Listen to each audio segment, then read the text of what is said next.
The parable of the wise and foolish builders is a Sunday story classic.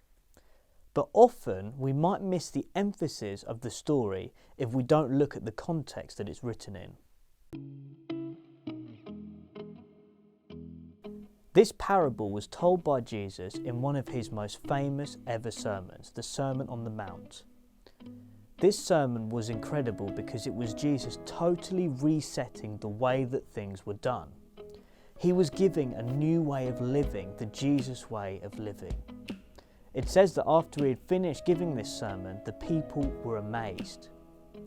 It's from this sermon that we get phrases like, love your enemies, pray for those that persecute you, seek first the kingdom and all else will be added to you, you are the salt of the earth, you are the light of the world, a city on a hill that cannot be hidden, and where your treasure is, there your heart will be also.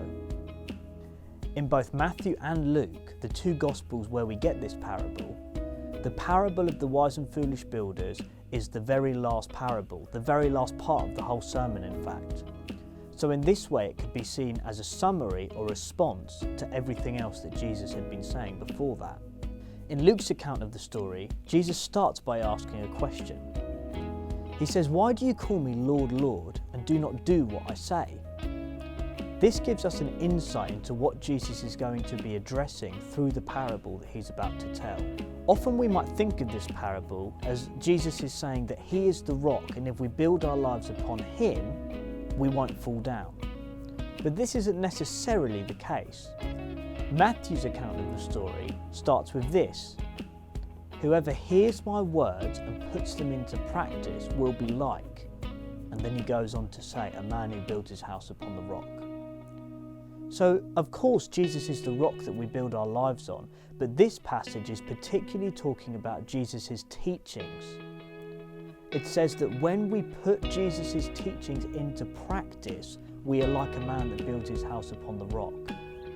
Living a consecrated life means putting things in place in our lives that enable us to live this Jesus way of living, the life that Jesus has for us as a follower of him in the 21st century.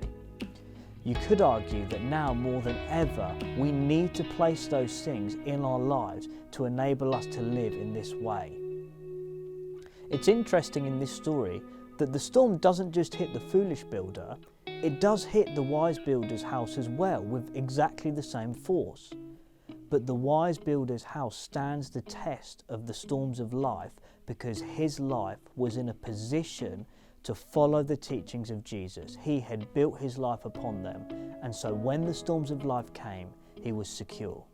This is why we have started Consecrated.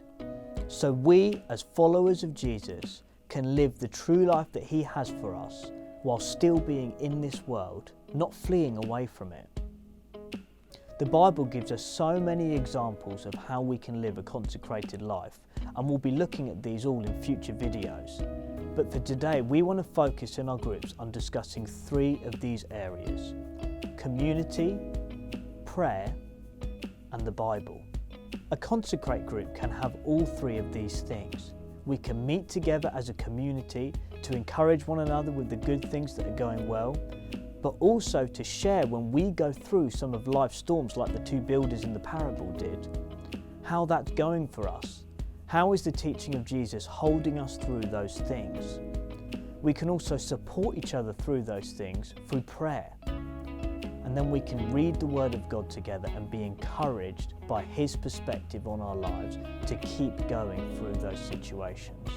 Consecrate is all about us being wise builders, building things into our lives that enable us to live as followers of Jesus in the world that we live in and embracing it, but also embracing the way of life that Jesus has for us.